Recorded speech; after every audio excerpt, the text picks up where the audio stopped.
has always been an emotive subject. False claims, unfair assessments, controversial reforms, all adding to the toxic mix of the arguments swirling around. But tonight, we report on some of its casualties, people for whom it may have been too much to bear.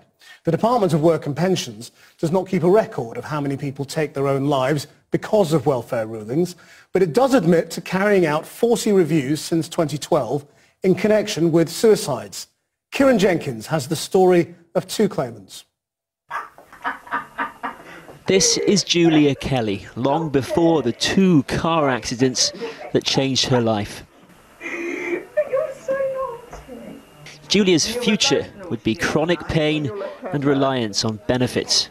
She took her own life in November last year. We know it wasn't easy for Julia because she said so. She headed her own charity and she spoke of her fight to get the benefits she believed she deserved. Even though I had overwhelming medical evidence, you're having to go through tribunals, regarding receiving ESA, and just that stress on top of everything else that you're going through, it's almost enough to make you cry. This one is of Julia a month before she died. In her final weeks, Julia was in pain. Her father suspects she was depressed. She'd also received letters from the Department for Work and Pensions asking her to repay benefits she'd claimed. Dear Miss Kelly, the heading, we are contacting you.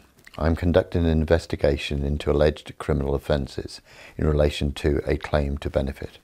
This is a very serious matter which I need to discuss with you urgently. How do you think she would have felt then reading this? She was absolutely petrified. Last week, a coroner recorded a verdict of suicide. The coroner said upset caused by the potential withdrawal of her benefits had been the trigger for Julia to end her life. I feel obviously bitter that we don't have Julia anymore, and perhaps the reason that she finally did it perhaps could have been avoided. We could have never cured the pain, but I think that the way the letters were sent, the way the whole matter was handled by the authorities, could have been treated in a different way. I believe as a society we must have a responsibility to vulnerable people. A spokesman at the DWP said their thoughts were with Julia's family, but they said employment support allowance, which Julia claimed, was means tested, and if someone has sufficient savings, they may no longer be entitled to it. Want dinner? Hey, we want. There can, though, be many reasons for a suicide, and families can never know for sure what they were. You enjoying that, are you? Dave West, however, has survived to tell his story.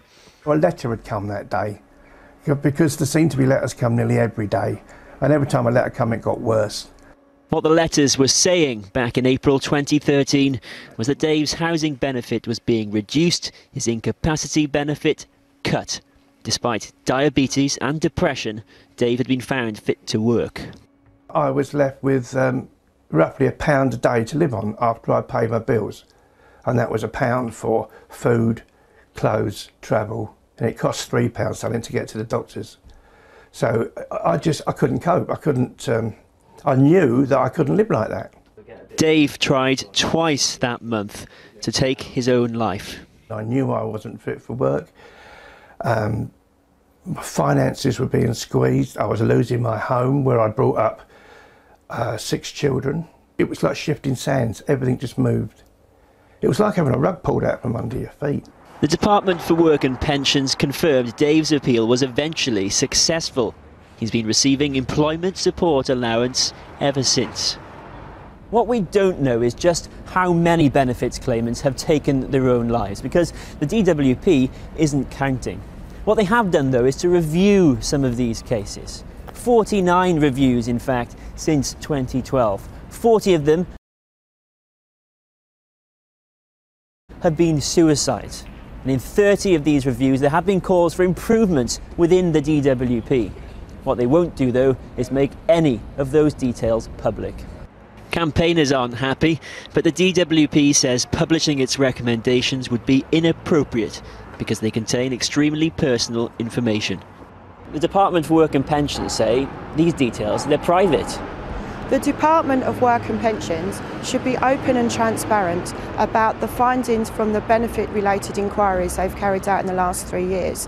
It is in the public interest that the information be released. In the absence of these reviews, though, mental health charities have their own thoughts about how the government should communicate with vulnerable people. If in the end somebody receives a letter out of the blue and it causes them huge anxiety and they lose their benefits and they become more unwell or in tragic cases take their own lives, then there is no economic sense in that at all. So I think a much more sensible, understanding tone, which begins with recognising that they have an illness but they want to go back to work, is the key. Oh, cheers. Who knows whether heeding this advice would save any lives?